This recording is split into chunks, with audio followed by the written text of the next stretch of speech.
You might have been noticing in my last couple of videos that I have been feeling stuffier and stuffier. Yes, we got a cold virus going through my house. I'm telling you, it never fails. It's like as soon as the kids start school, the germs start going through the house. And I'm like, this is perplexing because we can go the whole summer. We can have our kids in little enrichment activities and bounce houses and playhouses and parks where there's nothing but kids and germs. You know what I mean? And they don't get sick. And as soon as they start school, then all of a sudden all these aggressive germs are going through the house. It's like, my sister and I, we were like, I think they be spraying the schools. I really do think that they spray these schools. But anyways, we are getting through this stuff. I woke up around 3 o'clock this morning. I went to bed really early because I was just incredibly tired. The kids were with their dad. They are actually better. I am just, it's like moms, it's like the sicknesses go through the house and then it hits the moms last. Like we get our sick day when everybody else is not feeling good. And we don't even get sick days. We get like sick hours.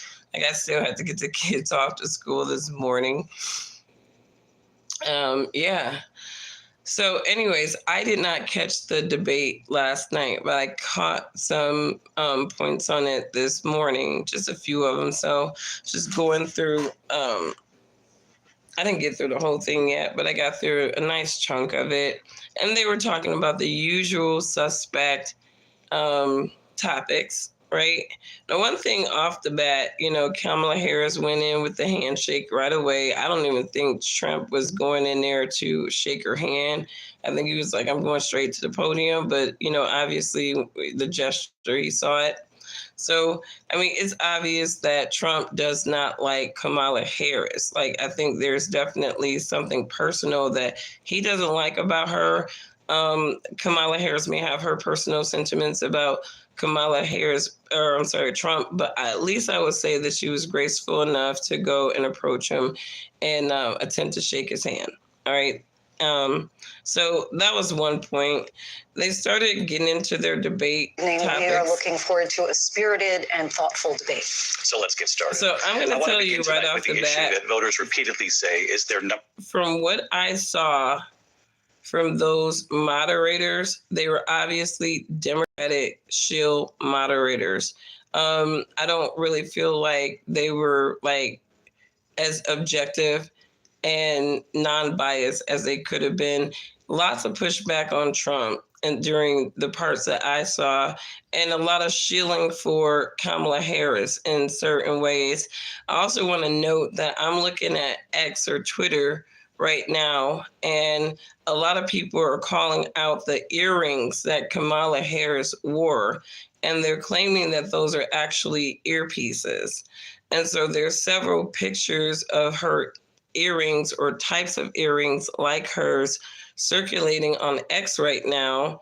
And I guess people are making the claim that Kamala Harris had earrings that were actually earpieces and that she was actually listening to somebody, feed her answers. I will say that she did well. Whoever prepared her for this debate, they did a good job because she was more composed. She didn't look nervous. She looked like she had more conviction for the talking points that they were giving her, because she does not speak with conviction.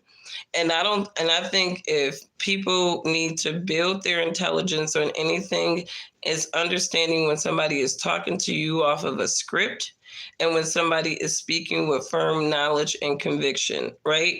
And I will say that no matter what Democratic talking point, usual suspect accusation she threw at Trump, he was able to really come back with just facts. Like when she wanted to talk about his long list of criminal history, he was like, you guys weaponized the justice system. You literally weaponized the justice system so that I would never run for president again. You wanted to really set up all scenarios in which I could not do that. So, I mean, he had a really nice rebuttal to that. The abortion argument, here's the thing. I am so tired of the Democrats weaponizing abortion. It's time for that to be just a point of weaponization that just doesn't happen anymore.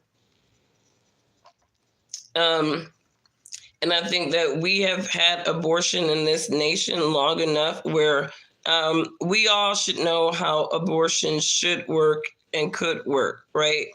And there should be boundaries to it, right? And we shouldn't hear any type of sensational Democratic or Republican thought tank advocating for sensational abortion, okay?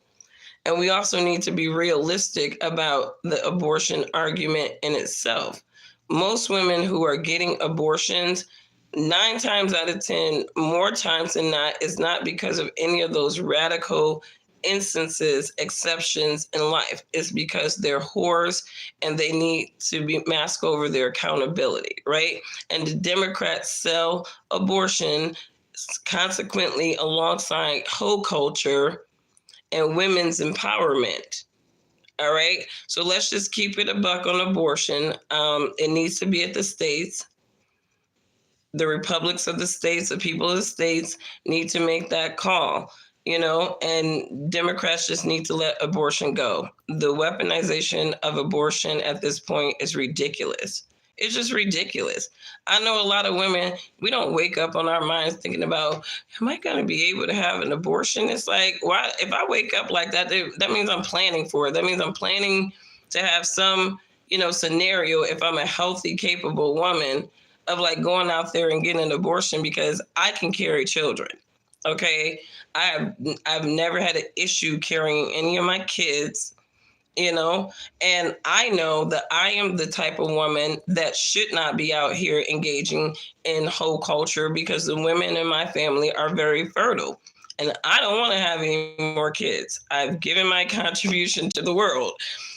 So I'm not waking up thinking about abortions. Okay. I'm 41 years old. I got 3 kids. I am not thinking about abortion. Those are not the policies that I care about. So the Democrats definitely need to just abandon that argument, but it's all they have next to race sometimes. And people are tired of the race cards, so they just trying to work any old usual suspect cards that they can. And I mean, it's just not working. When it comes to the tariffs, Trump made a really good point about that. If my tariffs were so terrible, why did you guys keep them? They were bringing in money. That's why. But, arguably, I think that Trump is trying to double down on his tariff policy and actually increase them. And I'm not sure if I'm on board with that. And I don't think that that's going to be a good policy. I think that he should definitely keep the tariffs in place if you want to make slight tweaks, but I wouldn't be going bigger, right? Because now you're selling people an idiotic dream, because when it comes to those prices, it is going to come back down to the consumers, and Trump has no control over how companies overseas price their things. So it's like, okay, if America going to give us, increase our tariffs, right, then we're going to just increase our prices slightly. And that's kind of how it's going to happen. It's not going to be anything dramatic, to be honest with you, that any consumer will really notice on certain products, but on certain products it will be, right? So, I mean, but again, you can't talk about something if you kept it. And this is the thing with Democrats. They'll take really good ideas from Republicans and they won't even give them credit, right? They want to act like they're working in a spirit of bipartisan, but it's like, just give the Republicans credit that you kept something that really actually worked. And this is why our politics, our political system is all messed up, because neither one of these sides can really concede that, hey, what they said, what they did actually was smart and it worked. So we're going to keep that, right? No, what they do is try to own the idea themselves. And I think that's why there's so much bickering in American politics, because we got a lot of glory horrors, man. So many glory horrors. If she ever got elected, she'd change it. And it will be the end of our country.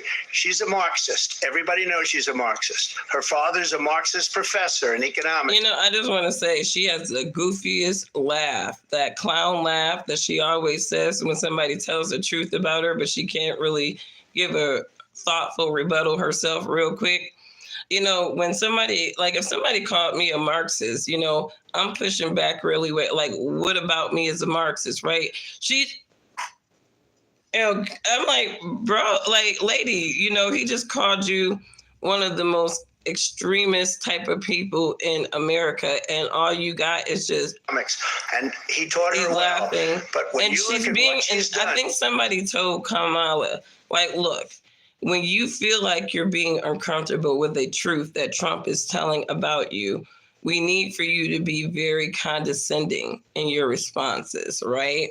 So very condescending, and that's what she's giving when he's actually telling the truth about her. And when you look at these millions and millions of people that are pouring into our country monthly, where it's, I believe, 21 million people, not the 50. I don't see how Kamala Harris could be running for president right now. I don't even see how she can stand here and debate on trying to be president. And again, I'm not trying to be funny, but this doesn't make any sense. Because you are acting like when you talk about, oh, I left the prosecutions of this, that, or other for national border criminal. You are the border czar. We got 10 million people in here. Like, you're not good at, like, I don't know what you were doing, but you were definitely not good at your job at mitigating human liabilities, because that's what illegal immigrants are, right? Legal immigrants are not liabilities. Legal immigrants are not liabilities because they went through the process. Illegal immigrants are human liabilities.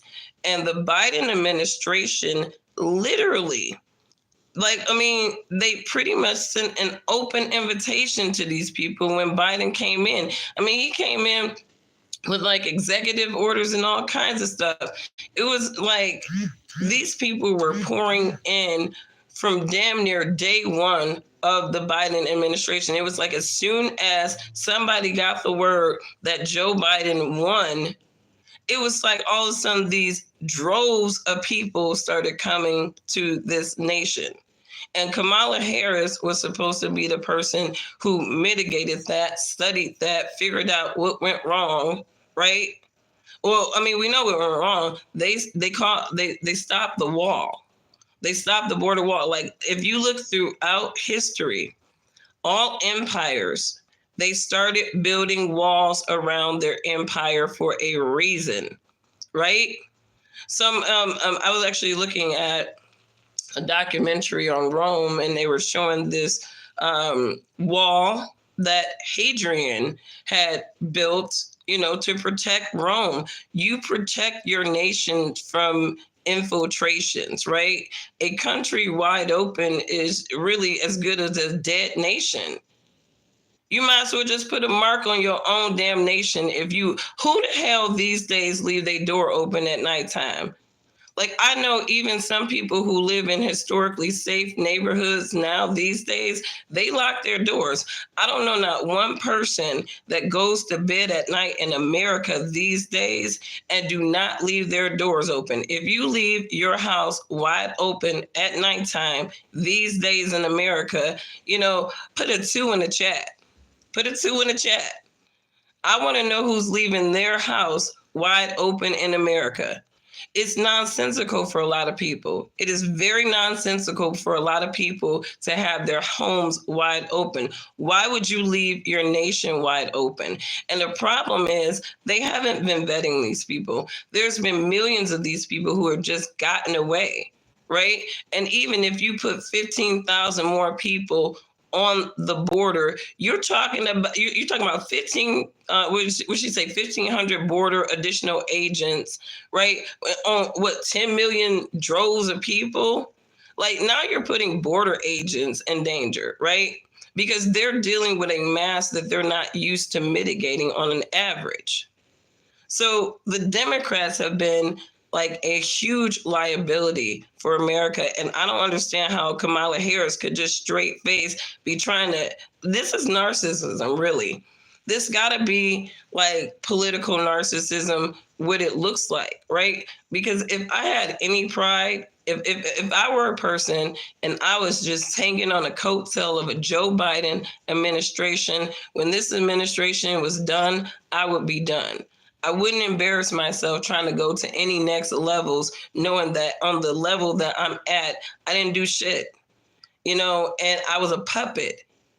And she gives puppet. And, you know, this has nothing to do with her racial designation or identification or anything like that. Because if Kamala Harris had policies that I actually agreed with, that actually like, I would get over that black card that they were playing with her and be inclined to consider her. But this is a puppet.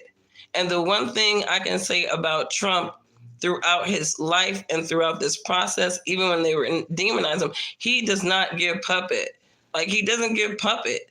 Like, I mean, but the one thing that was a red flag to me with Trump is that he said that when he said that we lost by a whisker, and the only reason why that kind of triggered something in my brain was because somebody had turned Nick Fuentes's rant about Trump supposedly saying that he did lose the election by a whisker. They turned it into like this South Park cartoon, and it was like really funny. But Nick Fuentes made some really good points. You know, you are not about to have all these people on January 6th doing all of that stuff on the idea that you lost an election only for you to come back years later and say, oh, he lost by a whisker. But according to Trump, he was being sarcastic. Now, I'm gonna be honest with you. That did not sound very sarcastic. It sounded very conversational, rolled by the tongue. It sounded like somebody instructed Trump to say that. I'm not saying that somebody did, but it sounds like that statement was not organically made. It was a soundbite that was used, that needed to be used. Maybe it was like a shaming ritual for him. I don't know. But that did not sound like a sarcastic response. I don't care how much you love Trump and ride him as your new Jesus. That did not sound like sarcasm. And you people need to keep it real on that too. That did not sound like sarcasm when he said it. It sounded like people say, and I think it's a lot higher than the 21. That's bigger than New York State pouring in. And just look at what they do to our country. He's right. Criminals, many of these. Trump will always ether Kamala Harris on immigration. And because immigration is actually a bigger threat right now to almost everything in America, because like Trump said, if you have poor immigration policies, and especially policies like we've seen, you are screwing your economy over even more. Because now you're dealing with human liabilities. And they're giving these immigrants a crap ton of money to schmooze them into becoming next generation Democratic voters. And they're expensing this on the people that have been here for generations. Black, white, Native American, our people have been in this country for generations, and they're literally passing on over all of our people for these human liabilities from other countries. Y'all should think about that. I mean, these people they don't care about America. Because I live in Detroit, I was able to get tuition-free college through the Detroit Promise. I feel very fortunate. That's great, brother. I need to skip this commercial. JD Vance has said that you would veto if it did come to your desk. Well, I didn't discuss it with JD. In all fairness, JD, and I don't mind if he has is one of those things view, where but I think he's speaking for me. But I really didn't. JD Vance, I don't know why Trump picked him. I think that RFK and Trump would have been a much better ticket.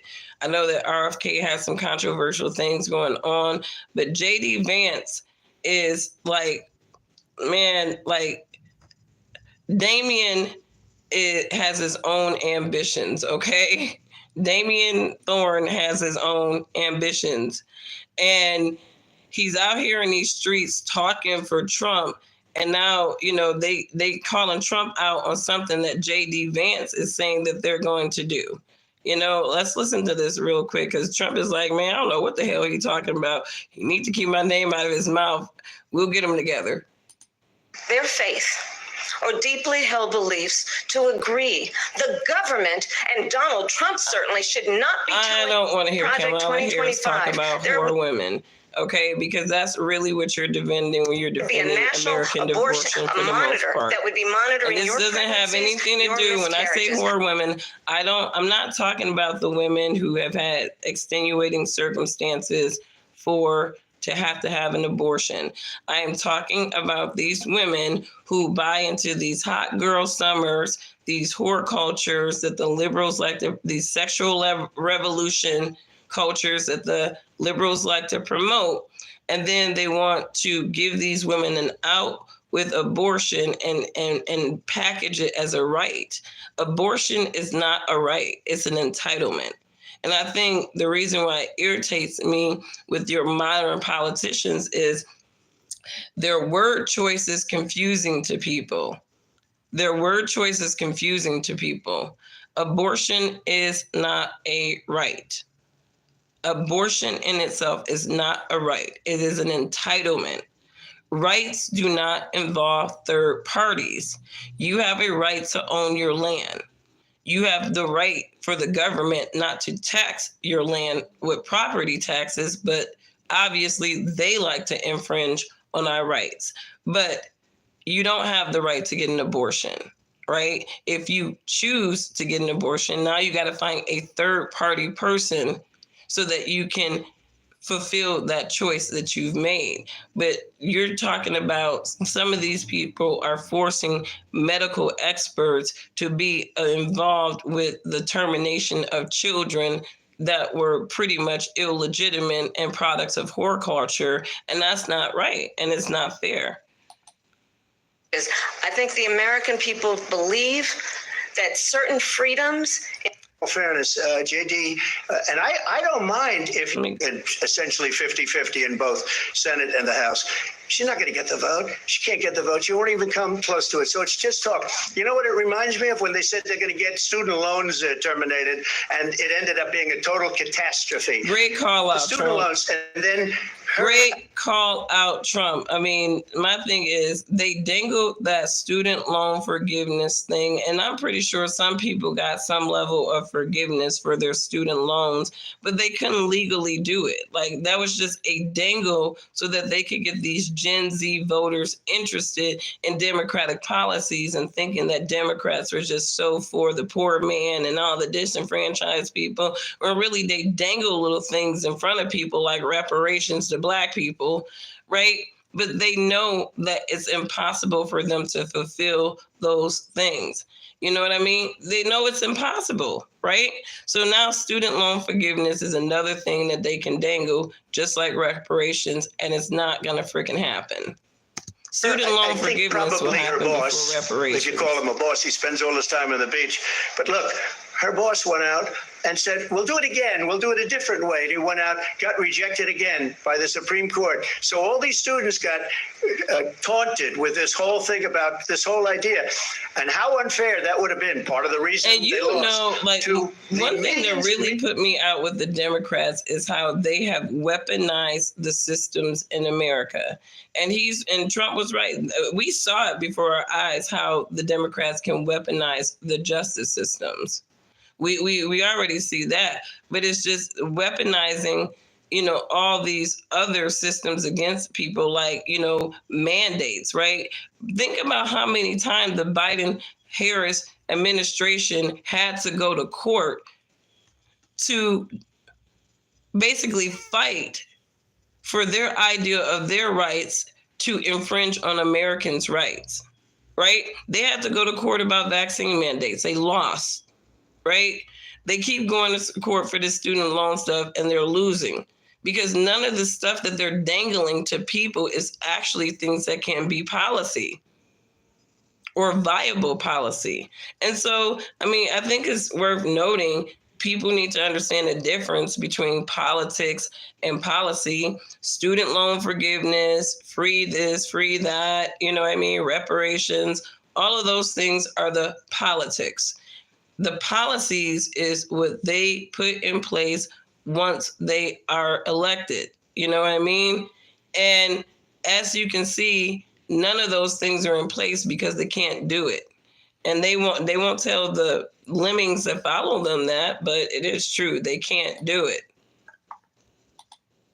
And Trump is right. Millions of people that had to pay off their student loans, they didn't get it for free. But they were saying it's the same way that they talked about that they talk about abortion. But if I could just get a yes or no, because weaponized both of those arguments. JD Vance has said that you would veto it if it did come to your desk. Well, I didn't discuss it with JD. In all fairness, JD. Now listen to this pushback. She goes, JD Vance said that you would veto it. So now she's pushing back on Trump based off of what his VP pick is out here in these streets saying, will somebody get JD Vance on code? He does speak very great, but come on, let's make sure his talking points are on point. And I don't mind if he has a certain view, but I think you're speaking for me, but I really didn't. Look, we don't have to discuss it because she'd never be able to get it. So he's already not on the same page with They couldn't get student loans. They didn't even come close to getting student loans. They taunted young people and a lot of other people that had loans. They can never get this approved. So it doesn't matter what she says about going to Congress. So wonderful. Let's go to Congress, do it. But the fact is that for years they wanted to get it out of Congress. And look at her face, because you know what? Her facial expression to me when Trump is talking about this, she's like, fuck, he's right. She knows he's right. She knows he's right. You can take this to Congress until the cows come home. Nothing's going to happen. And that's why she's sitting there with her uncomfortable grin and, because she knows that it's not, what she's telling people is a bag of garbage. It couldn't be done. And now you have a vote of the people on abortion. Vice President Harris, I want to give you your time to respond, but I do want to ask, would you support any restrictions on a woman's right to an abortion? I absolutely support reinstating the protections of Roe v. Wade. And as you rightly mentioned, nowhere in America is a woman carrying a pregnancy to term and asking for an abortion. That is not happening. It's insulting. So, and I think where the Democrats hurt themselves is when they start drafting all these extremist groups of people, right? And they're so committed to a woman's right to kill her baby, right? That, they say things, right? They say things, right? Like, yeah, we should do it up until 9 months, right? And sometimes you'll have some of these politicians echo chambering that as well, that, that full term abortions are okay. In California, definitely heard that conversation, full-term abortions are okay. And they're not. They're straight up murder.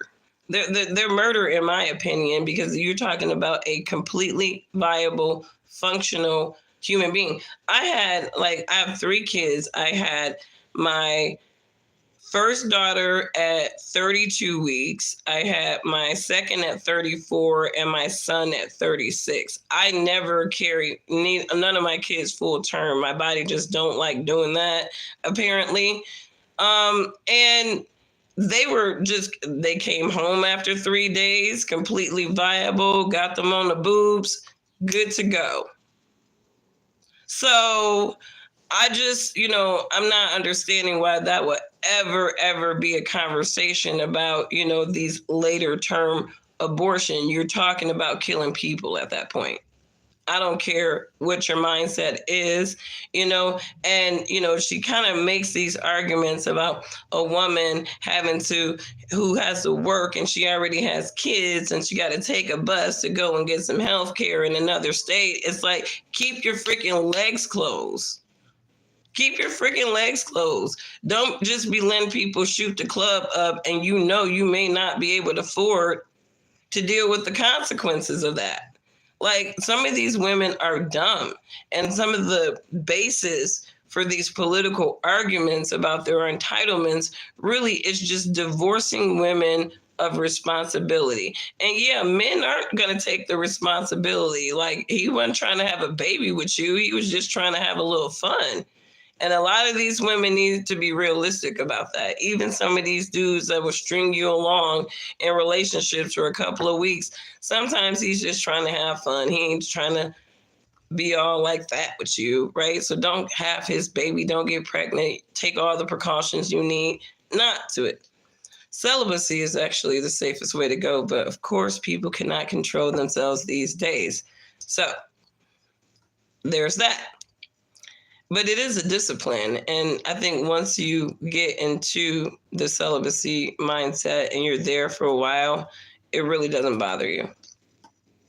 To go into another subject, what they have done to our country by allowing these millions and millions of people to come into our country, and look at what's happening to the towns all over the United States. And a lot of towns don't want to talk. It's not going to be Aurora or Springfield. A lot of towns don't want to talk about it because they're so embarrassed by it.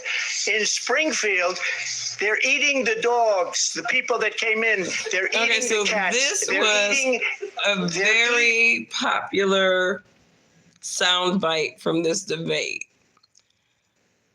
Trump claims that in some of these Midwestern towns, these immigrants are eating dogs because they're cats. So embarrassed by it. In Springfield, they're eating the dogs, the people that came in. They're eating the cats. Are there actual stories about this where there are dogs and cats that are being eaten?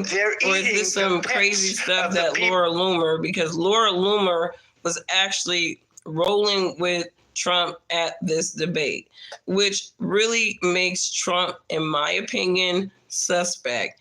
Anybody rolling with Laura Loomer is not to be trusted completely. Nobody's, to be trusted completely, but I don't know, kind of suspect when you're rolling with Laura Loomer. People that live there, and this is what's happening. Okay, somebody says, hold on. He says, it's true, stealing pets.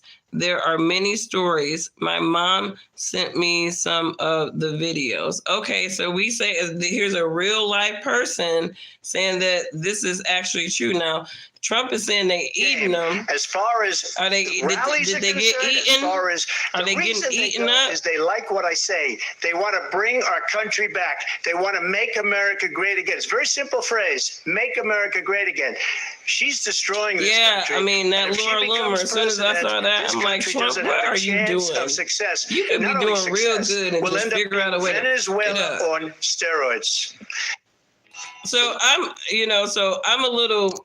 So this guy is saying that they are at least stealing pets. And I mean, honestly, I can't imagine why would immigrants be stealing people's pets. I mean, unless they're looking at them as some type of food source, because you got to think about it. Some of these people, you're traveling from God knows where, right? You really haven't had like a regular food source if you're not being sponsored by some of these fringe groups that consequently, Laura Loomer, check out Laura Loomer's coverage on the migrant crisis, because if you read in between the lines really thoroughly, she needs to check her people. She needs to check her people because some of them are funding these migrants coming over. And I'll tell you this, I know that for sure because, we got some migrants in my community right now. It's about 8 of them living in this business owner's house. They work at his businesses. And I mean, in terms of they're not problematic people. You know why? Because you got a whole sponsor. They got a whole freaking slave owner, right? He is paying their lodging. They're living in one of his houses. He got workers, right? There's zero problems with these people. They can feed themselves and their families, have this housing, and all they have to do is be indentured servants. Most of these people are coming over here as indentured servants. All right, like eating the raw on the sidewalk. Oh, wow. So, I mean, Trump probably got a point here. And here's the thing. I don't expect for the news to cover something that extreme, even though that is like really good clickbait for the news, because it would reveal how, sort of sadistic this migrant crisis really is. If these human liabilities are not only coming into this country, they're actually so desperate that they're first starting to eat people's pets or animals.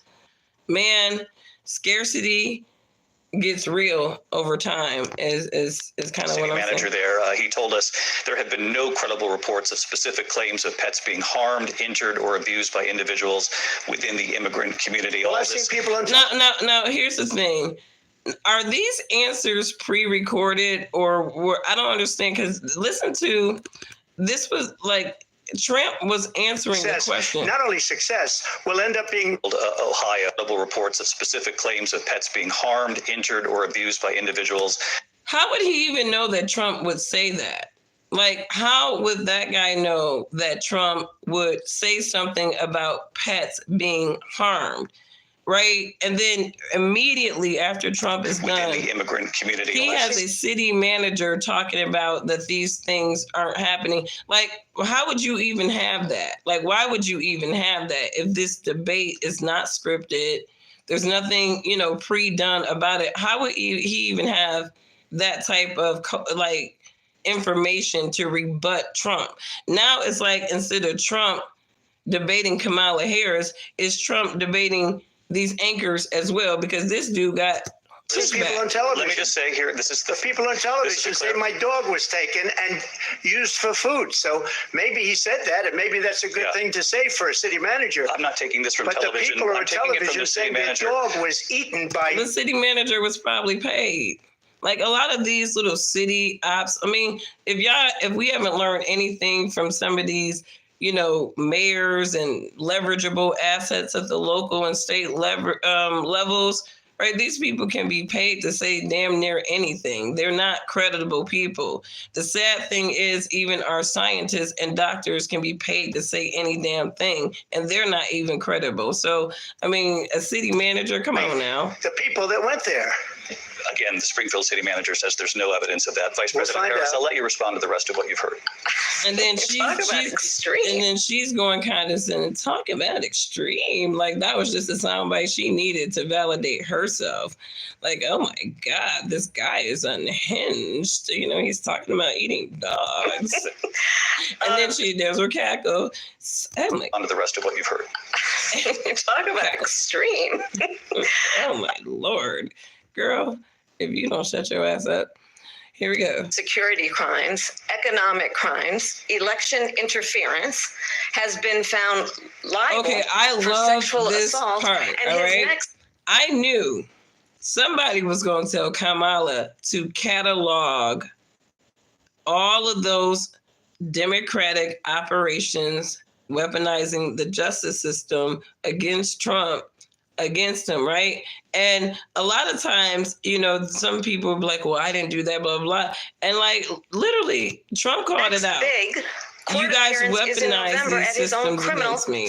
Not saying that he's completely innocent, but come on now. Where each person stands on the issue of what is important about the president called for defunding federal law enforcement, 45 felony. It's important that we move forward, and address the needs of the American people, plan for, address what we need.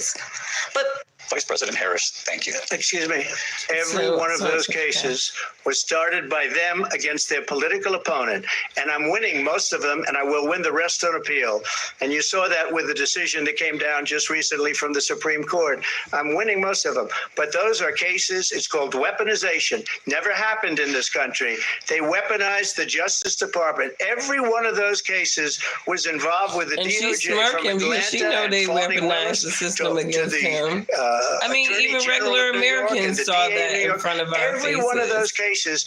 And then they say, oh, he's a criminal. They're the ones that they needed the whole narrative. I mean, by the way, I'll tell you this. I lost faith in Americans' justice system with that whole Trump thing, because it's like, I don't hate any of these people. I don't know them. I'm not invested in any of these people to love or hate any of them.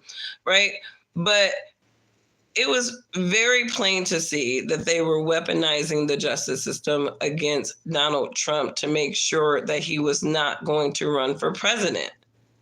And my whole thing is, when you see an effort like that, like, it doesn't make you not want to vote for the person. It actually it makes you want to vote for the person almost, because it's like, why is this huge machine going against this person so hard, right? Obviously, they are against the machine in some way, that the machine looks at them as a threat. And for me, I'm always on the side of the threats to the machine. Sorry. I mean, I'm always on the sides of the threats to the machine, because the system is rigged. Was found essentially guilty on the documents case. And what happened in my documents case? They said, oh, that's the toughest of them all. A complete and total victory. 2 months ago, it was thrown out. It's weaponization, and they used it, and it's never happened in this country. They used it to try and win an election. They're fake cases. President Trump, thank you. A really quick response here, Vice President Harris, on this notion of weaponization of the Justice Department. Well, let's talk about extreme and understand the context in which this election in 2024 is taking place. The United States Supreme Court recently ruled that the former president would essentially be immune from any misconduct if he were to enter the White House again. Understand, this is someone who has openly said he would terminate, I'm quoting, terminate the Constitution of the United States, that he would weaponize the Department of Justice against him. Did Trump say that he would terminate the Constitution? Man, these people be coming up with so much. I don't know what's a lie and what's truth. Like, if Trump had said that, please drop it in the chat. I don't ever recall Trump saying that he was going to get rid of the Constitution. Like, honestly, anybody with those words on their mouths are a threat to America, and we shouldn't even be considering them. Have you heard about the third party candidate, Charles? I ain't about to say that. You better third party your ass on somewhere with that crazy stuff.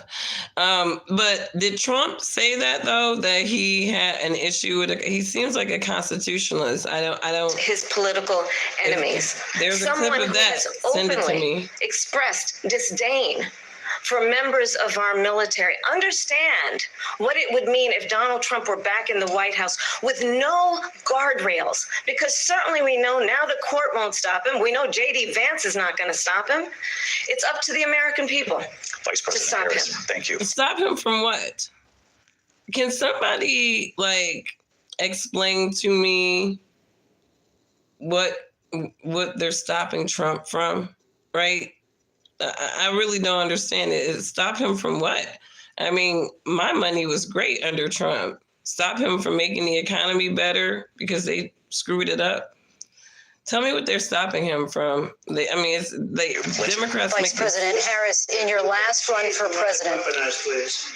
This is the one that weaponized, not me. She weaponized. I probably took a bullet to the head because of the things that they say about me. They talk about democracy. I'm a threat to democracy. They're the threat to democracy with a fake Russia investigation that went nowhere. We have a lot to get to. Lindsay?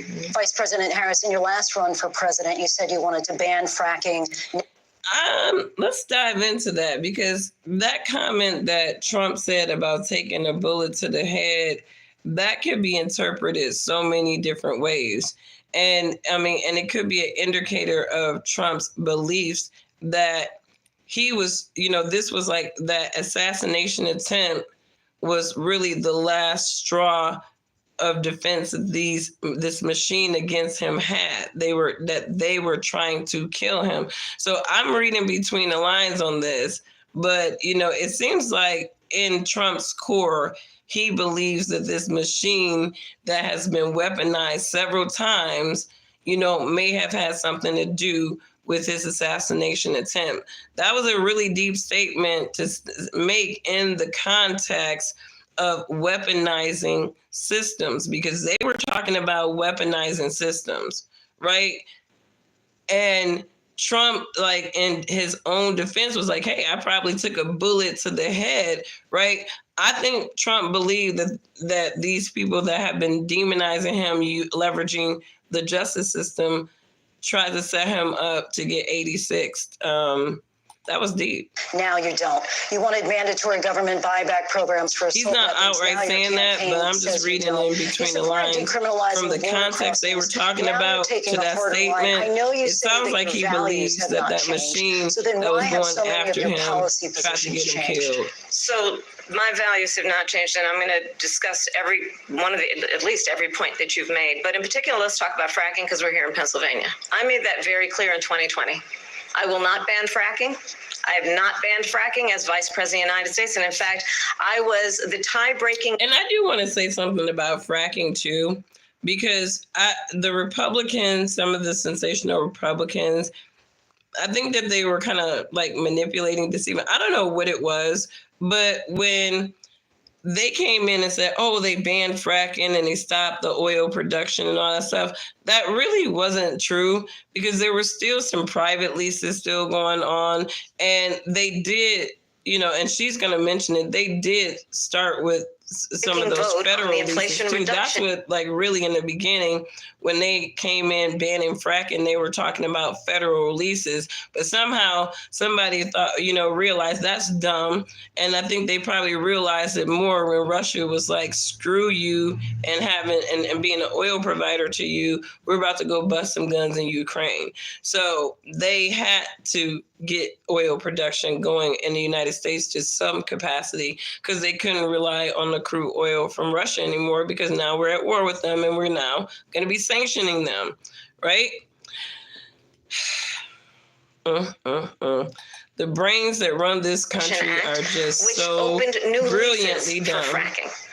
My position is that we have got about deported. She was the anyone with $10,000. I ain't trying to promote commercials. I don't endorse nobody. I'm not monetized content. I don't want to be monetized content because these are my thoughts. So I can't have nobody's commercial running. I try not to do no endorsements because I don't trust these people. So many people. She was the border czar. She doesn't want to be called the border czar because she's embarrassed by the border. In fact, she said at the beginning, well, I'm surprised you're not talking about the border yet. That's because she knows what a bad job they've done. What about those people? What are they going to be prosecuted? And you know what Kamala Harris did with that whole, I'm sure he's going to be talking about the border a whole lot, right? What she was doing was setting the audience up for, oh, this is going to be a talking point and not something that you should really consider. I call it the Eminem 8 Mile strategy. I'm from Detroit, right? If you've ever seen the movie 8 Mile, right? At the very end of 8 Mile, right? The reason why Eminem, if you're a hip hop fan, underground hip hop fan, you'll probably agree with this. The reason why Eminem won the last battle, right? And I feel like it should be called Eminem 8 Mile strategy. He needs to go ahead and brand that, make some more money. But the reason why Eminem won that last battle that, it was kind of built up for him to lose was because he decided to take every single thing that his opponent was going to say about him, right? And he basically said it, admitted, owned it, so it wasn't a diss on him, right? And that's basically what she's doing kind of here. When she's setting the audience up, he's going to talk about the border. She's trying to deflect from that's his only talking point. But that is a huge talking point for Trump to have and everybody to be concerned with because we see a lot of our cities are being infiltrated with migrants and they're not putting these people in suburbs.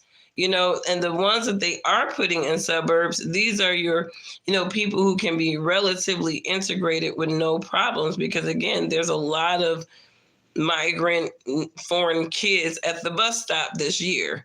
Okay. But at the same time, these are just regular families, I guess, trying to get woven into America's society. Well, all these gangbangers, these, drug cartel type people, they're dropping these people right off in the inner cities where they think they belong.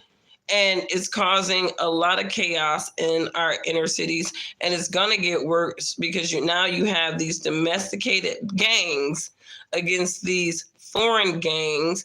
And for some reason, these migrant gangs were able to enter into the United States fully armed.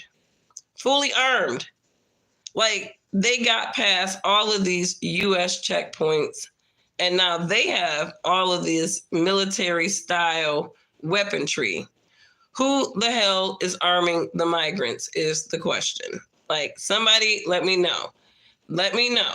Because you're literally telling me that the United States is letting fully militarized people come into this nation. They got their own damn guns.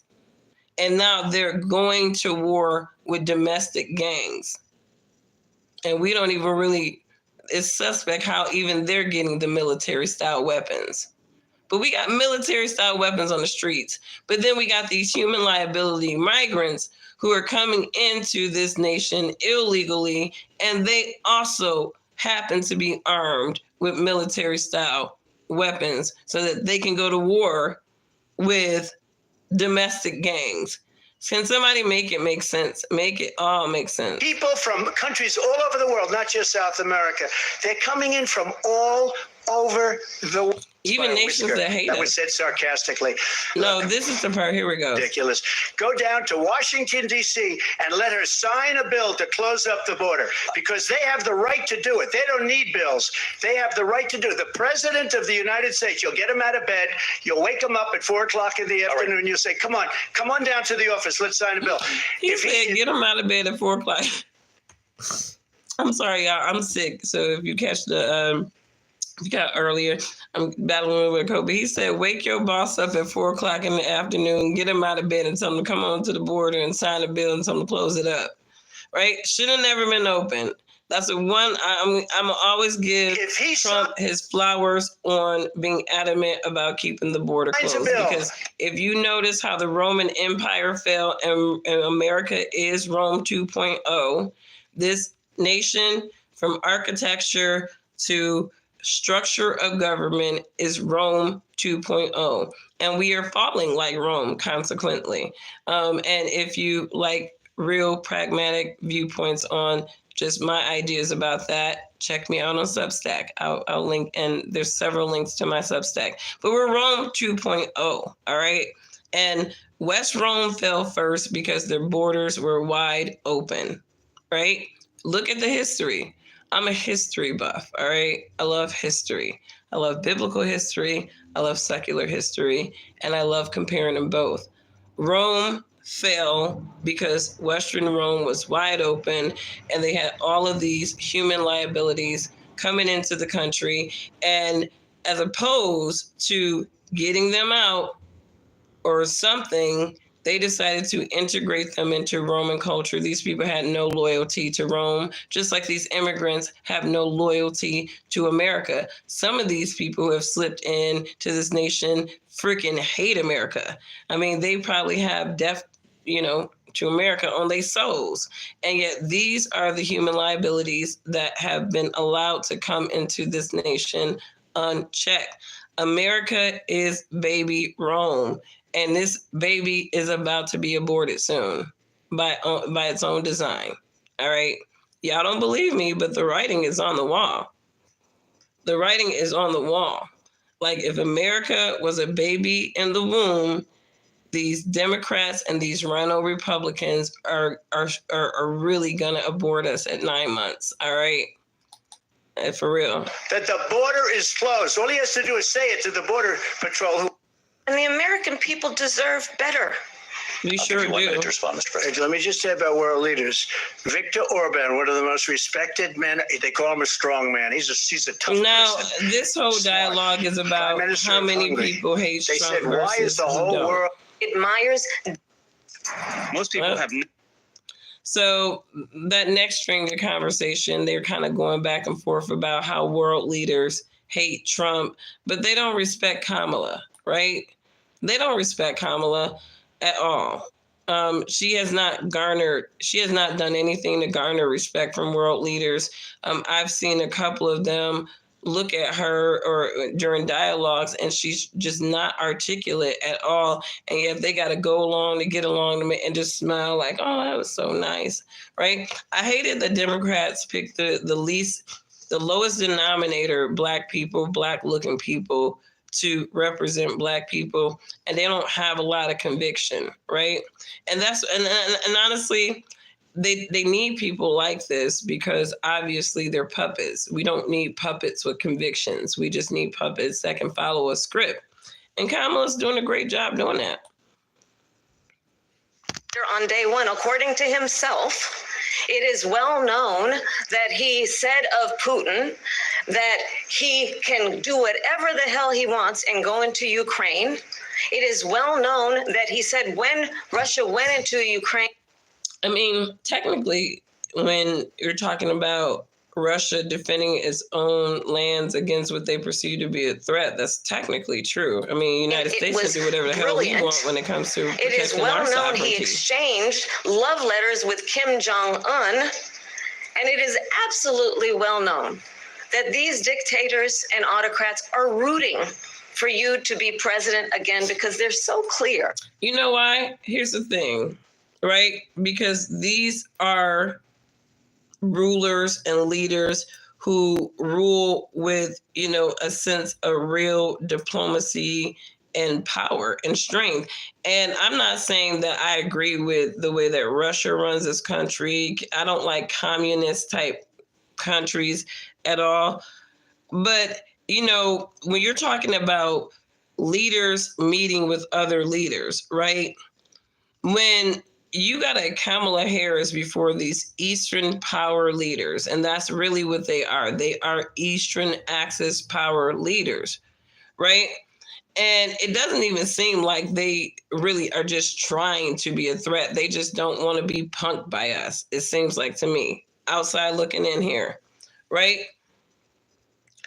Kamala Harris has not gotten even close to the respect on the world stage that Trump has probably already garnered.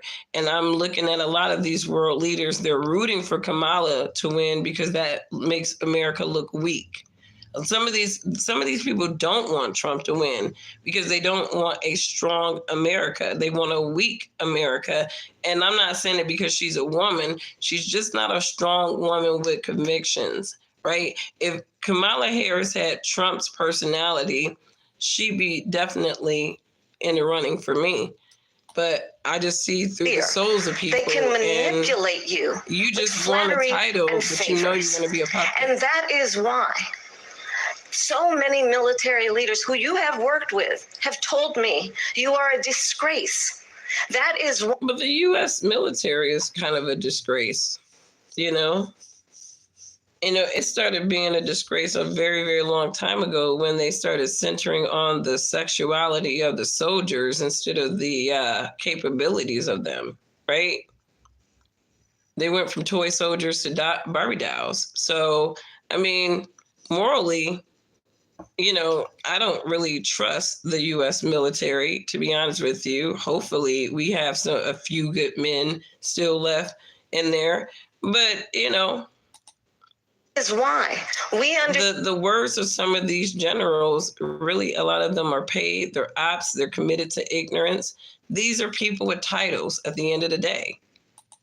That we have to have a president who is not consistently weak and wrong on national security, including the importance of upholding and respecting in highest regard our military. Vice President Harris, thank you. They're the ones, and she's the I thought the military actually liked Trump. Because that's weak on national security by allowing. But again, Trump didn't put us in any wars. So if you're a military guy and you want to just go out there and you just really want to be busting some stuff, it's like Trump really didn't do that for them, right? We didn't start getting involved with these wars until Biden. It was funny because everybody kept saying Trump's going to lead us to World War III. Trump's going to lead us to X, Y, and Z. But really, it was the Biden administration that really kind of made World War III more likely because they kept egging the Ukraine to join NATO, right? As opposed to just being a neutral nation and keeping the peace. So I don't know. Every nation last month for the year, 168 different countries sending people into our country. Their crime rates are way down. Putin endorsed her last week, said, I hope she wins. And I think he meant it. because what he's gotten away with is absolutely incredible. It wouldn't have happened with me. The leaders of other countries think that. Of course, they want her to win. Think about what has happened since the Democrats have been, in power, right? Russia goes to war with Ukraine, right? And this has been ongoing, since 2022, this is like 2 years now. And then you have this China talking about invading Taiwan, right? And they're kind of looking at how this Russia-Ukraine thing kind of pans out before they may. There's a lot of nations that, were not froggish under the Trump administration because they probably perceived him as being just as, activated as they are. You know what I mean? So when Trump told Putin that he was going to bomb Moscow if he did X, Y, and Z, I'm pretty sure a part of Putin was like, he might be crazy enough to do that. So maybe I just shouldn't just try him, right? But when you got weak leaders running America like Biden and Harris, these foreign leaders feel like they can do any damn thing they want to. It's like, bring your military on, baby. Bring your military on. We will short squeeze them with our little things. So, I'm sure a lot of these foreign leaders that want to do whatever the hell they want to do want Kamala Harris to win too very badly. Why does Biden go in and kill They probably want Biden to be reelected. They're like, oh man, we wanted Weekend at Bernie's. This girl is too conscious and cognitive, but we'll take her because we can still run over her and do whatever the hell we want to and embarrass America. Keystone Pipeline and approved the single biggest deal that Russia's ever made, Nord Stream 2, the biggest pipeline anywhere in the world going to Germany and all over Europe because they're weak and they're ineffective. And Biden, by the way. No, I'm going to tell y'all about that. Everybody have their speculations, right? This is my speculation. They supported that pipeline in Russia. They wanted it. They wanted Russia to feel like they were being friendly, right? And that, even though they weren't part of NATO, that they were supporting these NATO nations and they had the cooperation of these NATO nations. I really do. And like I said, the problem with Western powers is that they've made friendships through little business deals, self-interest business deals, and not true trust, right? And so I can imagine being Vladimir Putin, like, you're giving me, this oil business, right? But at the same damn time, you are schmoozing this nation in my backyard to join your alliance, which will make that particular nation a threat to me at the end of the day, right? And at the end of the day, I really do believe Russia played us. They played us. They played us, and in retaliation, we blew up their pipeline. By the way, gets paid a lot of money. Thank you. We have a lot of issues to get to. We'll be right back. And Russia didn't play us. Historic ABC News. I don't think Russia played us. Constitution Center. We thought we were playing Russia and ended up getting played. And we can take that. Pride is before crash, so we have to finish them. So if you guys caught the debate, let me know what you think. Here's the thing. Trump definitely won this debate, but I will give Kamala Harris her flowers for not just being completely tense and cracked under pressure. She seemed like she had a conviction to the talking points that were assigned to her. Some people argue that she had an earpiece in her ear, the pearl earrings that she had on. Some people are arguing that those might have been talking earpieces that helped her kind of get along with some of those conversations. There was a couple of times in this debate when I felt like Trump was debating Kamala Harris and those two anchors. There was a lot of pushback on Trump that I just didn't see a lot for Kamala. And again, they're going to softball Kamala Harris until the cows come home because she's a puppet, right? And it's not fair to throw hard balls at a puppet.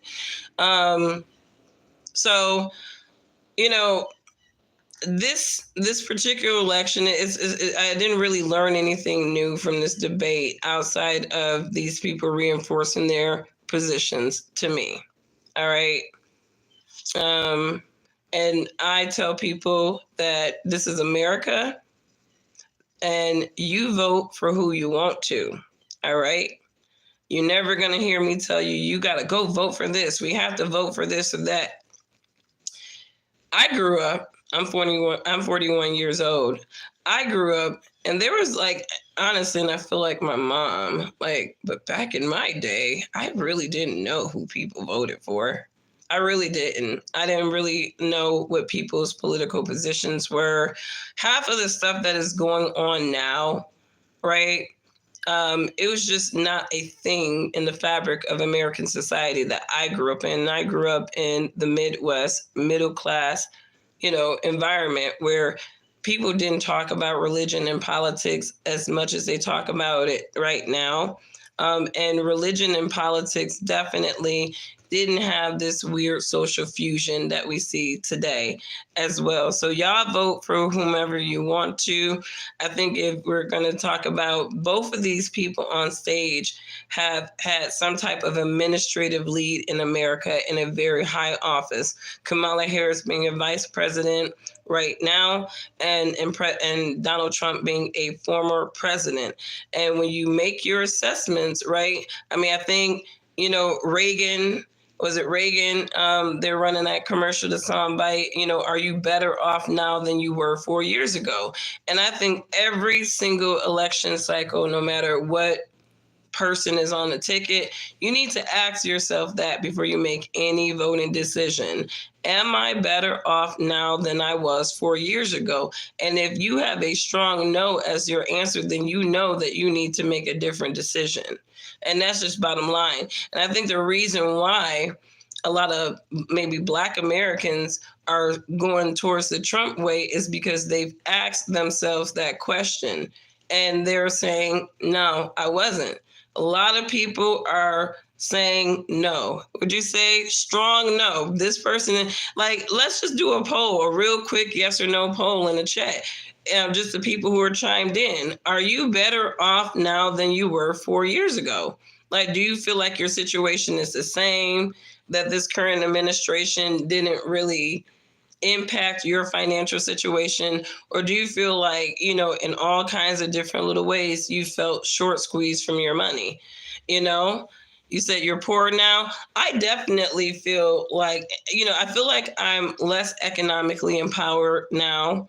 I definitely feel like, the hopes and dreams that most Americans have when they're working hard is to be able to own a home and to be able to just kind of go through the succession of life. But when you got all these little taxes and all these little things that they're doing to short squeeze people from their money, a lot of people's dream home money has gone towards inflation and all kinds of other things that, I think a lot of people just don't tend to calculate a lot of times in their future planning. Yeah, I mean, home ownership is definitely becoming a privileged thing for people. And it's sad. It really is sad. A lot of people don't have a lot of real optimism. And so I think that with Donald Trump, I think some people are hoping that he's going to bring back that optimism, and you bring that optimism back by bringing back production in your country, right? America needs to start producing. America needs to start producing. And we do need, if you're a lot of those Trump tariffs is really going to force some level of manufacturing to get back to the country, right? We're going to have we need to have a balance of manufacturing. And I think that the core manufacturing of certain intellectual property, and I'm sorry, you guys, if you're just tuning in, I'm sick, but I have a little cold. But I think core intellectual property, and that needs to be defined too, as what is a core intellectual property. And so, for example, there are certain car parts that could be produced cheaper overseas, but if there's any type of core sort of electrical IP intelligence, connectivity type of IP, should never be overseas in America. Like, because now you're talking about giving people the schematics to how to hack you in exchange for delivering a cheaper product. And it's just not worth it in the end. I think a lot of companies have put Americans and even just American technology and innovation at risk, outsourcing any and everything because you can get it cheaper. And so hopefully these things will be mitigated and we can get back to some type of divine balance, you know, and bring more manufacturing back. There needs to be an emphasis on citizen labor forces. We are broke. I mean, and here's the thing. There are some companies that they prioritize U.S. citizens, right? I mean, I worked with a number of product managers in the past, and there were some high niche roles that they just knew that they couldn't get an American for them. And that was really just an indicator of the American workforce, that from an intelligence standpoint, we were not competitive. American workers, from an intelligence perspective, we are not as competitive as some of these people who are coming overseas and who are living and breathing education in a manner that we're not, right? So we need an overhaul of our U.S. education system, because if we're entering this era of the fourth industrial revolution where AI and all of those things are going to be like a huge fabric of our lives, you still need humans. AI needs humans. Right? So that means that, you know, in addition to, opportunities presenting themselves in AI product and development, there should be opportunities presenting themselves in AI compliance, AI regulation, right? AI sales distribution, all that stuff. There's opportunity, but people need to be trained for these opportunities, and there needs to be a huge focus on that, you know what I mean? Because there are certain people, certain industries that are not going to come back, but some of those people within those industries have transferable skills that can level them up, have them do something different, and still help them be sustainable for their families. So our politicians need to be talking like that. Like, we have all these factors, automation, all these things impact the human ability to be able to sustain themselves, because these are all factors that can wipe out the human experience, right? Automation has cut a lot of labor forces, right? Outsourcing has cut a lot of labor forces, right? You bring in AI, what are people going to do in America to sustain themselves but be welfare recipients? And it's sort of like the ingredients to owning nothing and being happy. And I was thinking about that. How the hell do you own nothing and be happy? Well, you're going to be happy with your life. Just be happy that you're living under their control. Be happy. I don't know what you're going to be happy when you're not owning nothing. Even artists are scared of AI. Oh my God. AI is taking, like, here's the thing. Think about your camera phones. People don't realize it, but camera phones took a lot of photographers out the game. A lot of photographers were taken out of the game because of camera phones, right?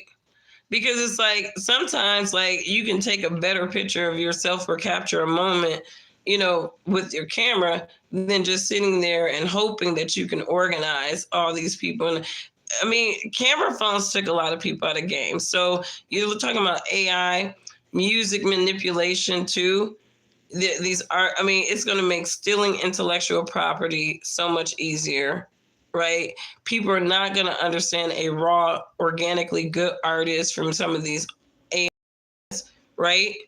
Because the music industry is always going to bump the cheapest thing as popular, right? So, I mean, people are completely desensitized right now from a lot of these things, but it's all kind of coming to a head. And, if you don't know, you're going to eventually know. ABC News. National rules and norms, which is the importance of sovereignty and territorial integrity. And I met with President Zelensky. I shared with him American intelligence about how he could defend himself. Days later, I went to NATO's eastern flank, to Poland and Romania. And through the work that I and others did, we brought 50 countries together to support Ukraine in its righteous defense. And because of our support, because of the air defense, the ammunition, the artillery, the javelins, the Abrams tanks that we have provided, Ukraine stands as an independent and free country. If Donald Trump were president, let me tell you something. You're not independent and free when people are giving you shit. Okay? That's an illusion. If they want to paint this illusion that these people are independent and remaining free all the while, they can't even sustain without some other country giving them something. Ukraine is nothing less than a welfare state. It's a welfare state. It's just another United States welfare state. And that's just what it is. So let's keep it a buck on that. Like, they keep selling these little people as with all this broken valor. I'm not going to say stolen valor. That's Tim Walz. That's their thing. But broken valor. It's like, if America is doing anything for you, you belong to us. You are our bitch, okay? Until you can start doing the things for your own self, you are America's bitch. If we are surrogating you, if we are doing anything for you, you are America's bitch. And you have no right to claim sovereignty if you need us for anything.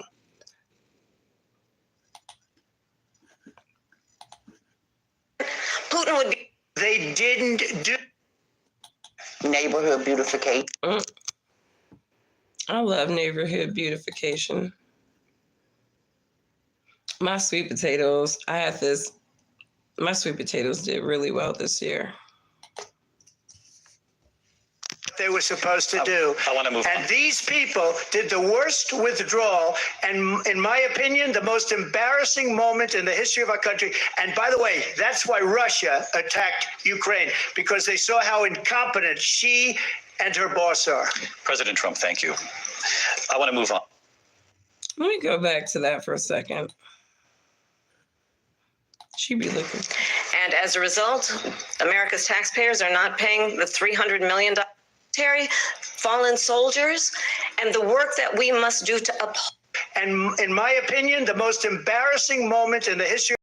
And by the way, that's why Russia attacked. The most embarrassed. These people did the worst withdrawal. And in my opinion, the most embarrassing moment in the history of our country. And by the way, that's why Russia attacked Ukraine, because they saw how incompetent she and her boss are.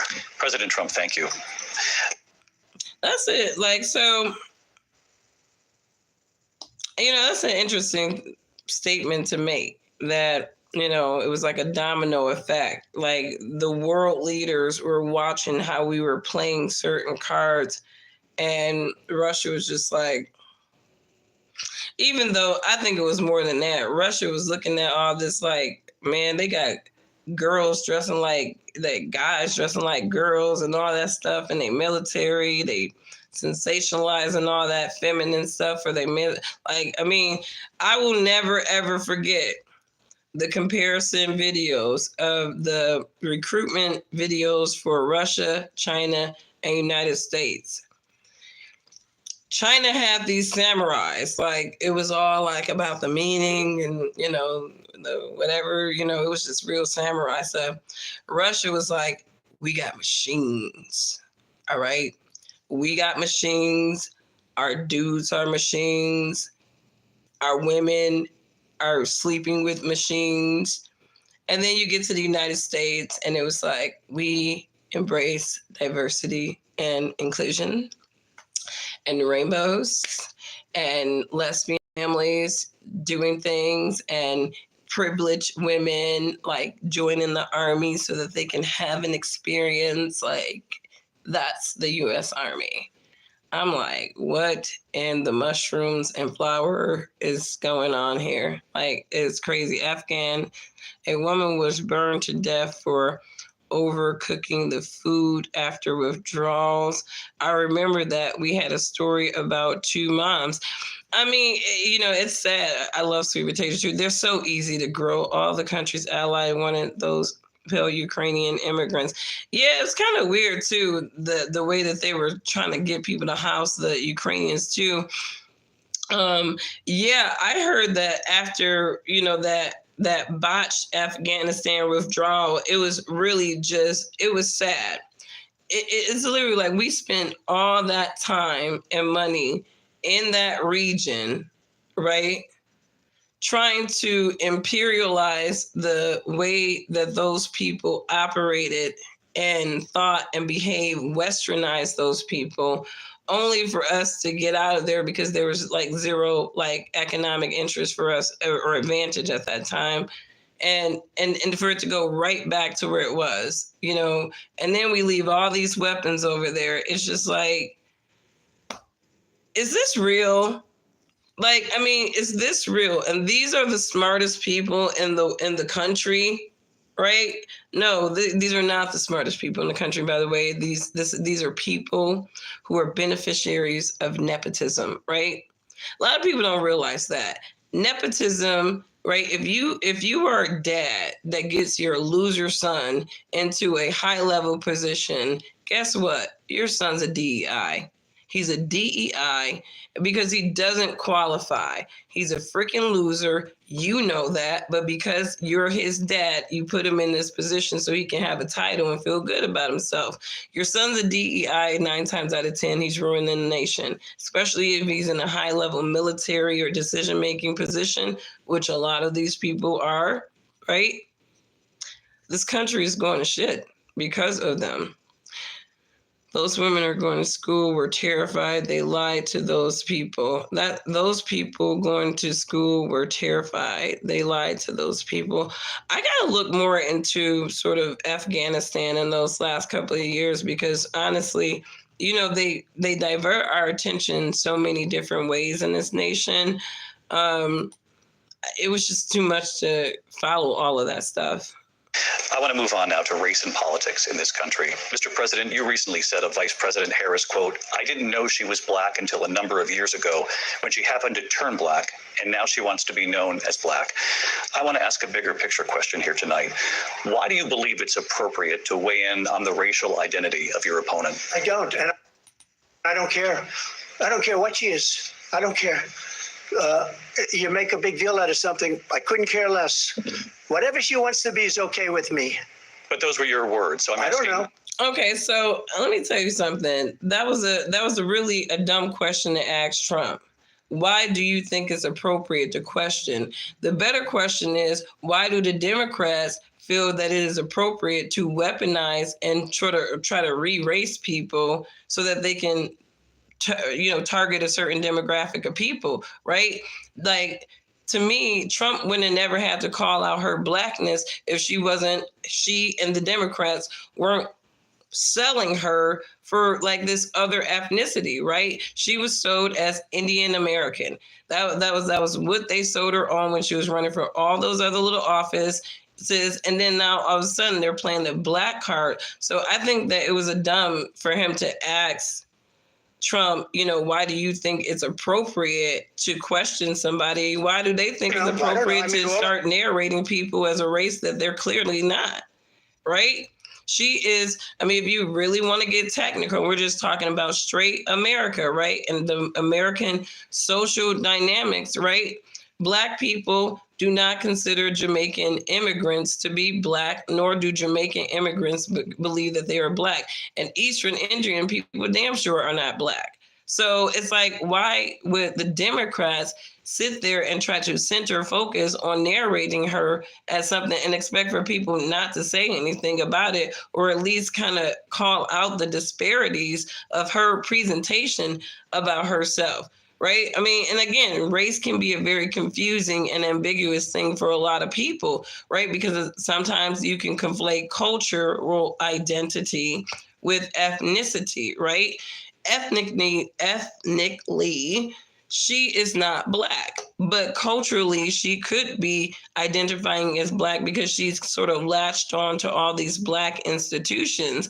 But again, I don't see how you can claim to be black, go to an HBCU, pledge in a black sorority, and walk out with a whole white man. Not saying there's anything wrong with interracial dating, but that's just a little suspect for me when it comes to people that come from them HBCU contingencies, because they do tend to be pro-Black, but most of the HBCU people, like I've never met an and I'm sure they exist somewhere, but I really never met HBCU graduates that go the distance like that of being a graduate of the institution and pledging in a sorority, not walk out having a Black mate.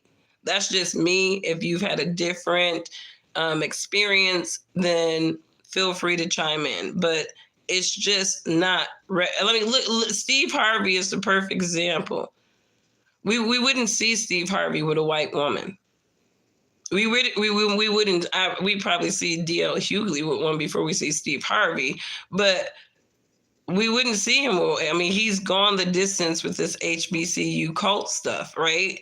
So, like, Kamala Harris, to me, I mean, if anything, you know, that was just, to me, a badge of honor or of Blackness or whatever for her to be in these political spaces. Because, again, those sort of think tanks are really where they pull all their race hustlers and their next generation of politicians. All I can say is I read where she was not Black, that she put out, and I'll say that. And then I read that she was Black, and that's okay. Either one was okay with me. That's up to her. That's up to her. Vice President Harris, your thoughts on this? I think it's, I mean, honestly, I think it's a tragedy that we have someone who wants to be president who has consistently, over the course of his career, attempted to use race to divide the American people. You know, I do believe that the vast majority of us know that we have so much more in common than what separates us, and we don't want this kind of approach that is just constantly trying to divide us, and especially by race. And Honey, you sitting up there eating collard greens, going and doing all this shucking and jiving for Black people. Meanwhile, when you're around white people, you pivot your whole conversation, your tone, to this idea of an intelligence level that you obviously think that Black people lack because you talking to us like the Beverly Hillbillies. Let's remember about collard greens and hot sauce. How Donald Trump started. He was I wonder, like I said, she must go have a policy on collard greens and hot sauce. And he was investigated because he refused to rent property to Black families. Let's remember, this is the same individual. Okay, let me address that. Bill Cosby did the same damn thing. Bill Cosby did the same thing. There were certain types of Black families Bill Cosby would not rent his properties to. And any Black real estate person will tell you that even they are selective about who they will rent their properties to. And I think in a situation with Trump, it was about those Section 8 housing type people, right? Anybody who has dealt with people, if you are a real estate investor, you have a real estate portfolio and maybe one of your properties are Section 8 friendly, right? It's a crapshoot with those tenants. It is a crapshoot with those tenants. And when you really look back and dial back what Trump was refusing, he wasn't refusing your, working class. They try to make it seem like it was them. It wasn't. It really wasn't. And Bill Cosby did the same thing. He straight up said, I don't rent my certain properties out to the Black people. And I don't think he was talking universally. There's certain segments of the Black community he didn't want to rent his property to because they don't take care of shit. Like, I'm realistic about my own people. When you're talking about poverty line Black people, for the most part, that's a different mindset than your middle class Blacks and your higher net worths. Ignorant people like to conflate us all, but it's just not true. Some of our people, you do have to up your requirements because you don't want your shit to be messed up. Do you know how much it costs to re-renovate a house after a bum tenant moves out? And I don't care if the person is Black, white, Puerto Rican, or Haitian, right? Because I got a whole non-Black dude next door that has this lady's house. She's looking at a clear $20,000 of renovations when this guy gets out, right?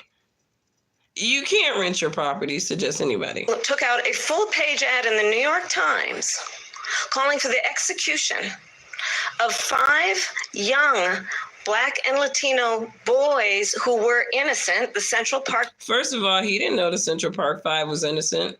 The mainstream media were narrating these dudes as monsters. And if you kind of understand what was going on in New York at the time with all that crime, they had a lot of vicious crime going on at that time. Consequently, New York also had a lot of these Jewish women who were blaming certain things, and even Jewish men who were blaming their crimes on Black people, right? And there was a number of examples of this, okay? So we're going to be real about America 100% not protecting nobody, right? Central Park 5 was narrated as monsters. Trump was a private citizen, right? A businessman dealing with the crime and all that craziness going on in New York. So obviously when he hears this story, right, he's taking the media's coverage of these guys at face value. And obviously he's writing, you know, from a private citizen perspective about that situation. Here's the thing that irritates me about Democrat Blacks and people using the Central Park 5. They need to stop. They really need to stop. At least the Democratic machine of Black people needs to stop using the Central Park 5, because Trump was partying with Jesse Jackson and Al Sharpton well after that. You had Black celebrities who had Trump in their songs. They were still doing business with him, all that stuff. Oprah was even super duper cool with Donald Trump for a very long time, even after that Central Park 5 thing. So it really didn't shake Black people like that. Matter of fact, they probably didn't even care about it because it was Donald Trump making commentary about something that, you know, they were looking at too. So, I mean, they got all these little instances. And I know that that's why they had that one chick make that movie, because obviously they wanted to use that as like a hit piece on Donald Trump forever, but it really don't hold water to me. Took out a full-page ad Central Park calling for their execution. This is the same individual who spread birther lies about the first Black president of the United States. And I think the American people want better than that, want better than this, want someone who understands, as I do, I travel our country. We see in each other a friend. We see in each other a neighbor. No, we don't. Americans do not trust each other. I wish they would stop selling these fluff dreams about modern Americans. We don't see each other as friends. We are more polarized and divided than ever before. And as I mentioned earlier, I'm 41 years old. The America that I grew up in, I didn't even know people's social and religious politics like that, because we just didn't like have them worn on our sleeves like we do now. And because we have them worn on our sleeves like we do now, we are not friends. We're not friends. People don't trust each other. People don't like each other. And a lot of that is because of, from Obama down to Trump, these politicians, all of them, their little machines and side chick groups in very colorful ways have spewed rhetoric to divide the people in this nation. We don't want a leader who is constantly trying to have Americans point their fingers at each other. I meet with people all the time who tell me, can we please just have discourse about how we're going to invest in the aspirations and the ambitions and the dreams of the American people, knowing that regardless of people's color or the language their grandmother speaks, we all have the same dreams and aspirations and want a president who invests in those. Well, I'm not going to let that's great with the diatribe, but at least Kamala Harris did not come out and say that she was Black. She's not owning being Black. And I do respect her walking back this idea of Blackness, right? You know, she's not saying that she's Black with any type of conviction, right? And even when she's asked a question about her Blackness, she's kind of going around the merry-go-round and not really giving any type of direct answer outside of let's just come together on what makes us the same, which I don't disagree with that at all. But, you know, I'm glad that she's kind of sticking to her guns and not, you know, allowing them to sort of own like this idea of her color and identity anymore. You know, just walk back that blackness, baby. That's just too much of a risk. Like, I think she saw that FBA contingency come after her, right? That segment of Black America. We got so many segments of Black America. Like I said, you got that Freeman mindset people, right? You got your ADOS, you got your FBAs, you got all the FBA segment is vicious. Like vicious. And they're all the same people, right? They're just designating themselves different way. Freemen, foundational Black Americans, American descendants of slave, same people, Israel, Judah, same people. But yeah, she's walking that back because the FBA's got on her ass, right? And I like these little contingencies in Black America sometimes, right? All the same people, all same mindset, but there's like camps of thoughts. So, I mean, a lot of times when you feel like you're going to leverage Black Americans or weaponize Black Americans, now we got the FBA contingency, right? And they're like the Judah, right? They're like the ancient Israelites, right? They're Judah, right? And Judah didn't play, right? Judah didn't play, right? They were activated at all times. Like they were different than the kingdom of Israel, right? The kingdom of Judah, that was a different activation force. And I think that some of these, like in their spirits, some of our FBA brothers and sisters are descendants of Judah, for real. Foundational sacrifices of the American machine rising up. That's right. That's right. Black is an insult in India. Seriously, it means low cost. We not in India. We in America. Don't come Indian us over here. We are Americans. It's about America, not color. Honey, America is a melting pot. You know, and unfortunately, America has always been about color, right? I think if you want to just bring it to the simplest form, it's about just being a human being, right? Doesn't matter to me where you come from. Can you be a decent human being? Can you mind your own damn business and stay out of somebody else's business? And if you can do those things, then you are all right with me at all times, right? If you're not walking around with no supremacy of yourself, being an imperfect, fleshly human, right? That's the beginning of being a decent human for me, right? I mean, and, you know, there's a lot of color wars going on, you know, ideological thought tanks. But at the end of the day, I don't prescribe to any group of people mistreating or narrating any other group any kind of way.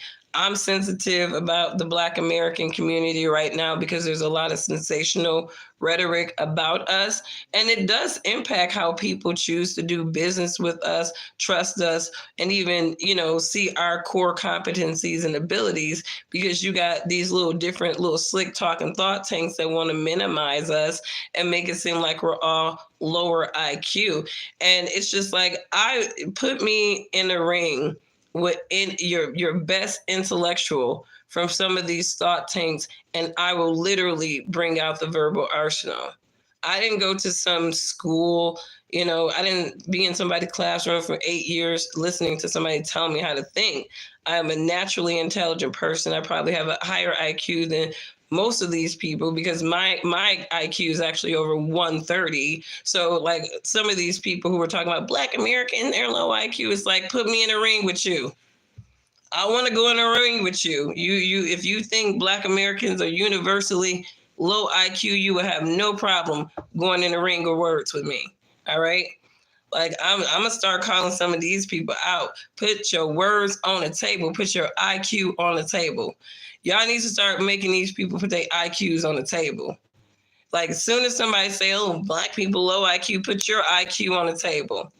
Let's just start talking about wrapping it up about any and everything. And a lot of these people can only talk on points from their little thought tanks, right? But when you start getting them to go outside, broad world spectrum, history and stuff, they can't do it. So they need to stand down and be quiet at all times. But anyways, you guys have a wonderful, wonderful morning. It's almost 10 o'clock and I need to get to some things, but thanks for hanging out. If you caught the debate, let me know what you think. I personally think that at the end of the day, Trump went into this debate winning. Trump went into this debate winning because there's really nothing that Kamala Harris can say to justify what she's been a part of for the last 3 years. Like, you can't come up here talking about what you're going to do, and you are actually in a position, and there's an administration that you're a part of right now where you could have done it. Right. And if they were stifling her in any way, I wanted to see a bulldog. Right. She should have been a bulldog. Like, I don't know. I mean, there have been presidents and vice presidents who have usurped each other all the time. They didn't agree with stuff. Right. She was not vocal. She was a lapdog. Right. And she can't be trusted. Right. Trump came into the debate with more conviction because he's not scripted. OK. Kamala Harris is scripted. She's scripted, right? And when you are a scripted person going against an unscripted person, somebody who can freestyle and talk, right? You are in a losing game. So she lost. She lost, and I still didn't see the conviction enough to sway my opinion to want to trust her, particularly to be the leader of this country, because she's a puppet, right? At least Trump has the conviction to lead. All right. So have a wonderful day, and I will catch you guys on the next one. Bye.